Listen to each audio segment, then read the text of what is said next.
என்னது எவ்வளோ வரும்? இந்த பிள்ளைங்களுக்கு அவர் 30 தான் வாங்குறது மாதம் மாதம். ஆனால் இப்போ எடுக்க மாட்டேன். ஏன்னா இன்னைக்கு நான் கேட்கும்போது 5 வயசுக்குலாம் எடுக்க மாட்டேன்னாரு. 6 வயசுலாம் ஆனதுக்கப்புறம் தான் எடுப்பேன்னு சொன்னார்.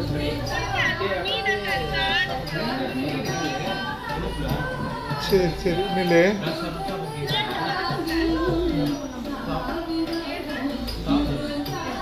நான் சொல்ற தெரிஞ்ச வரைக்கும் ஆடு நிற்கிட்டேன். இந்த பாட்டு தானே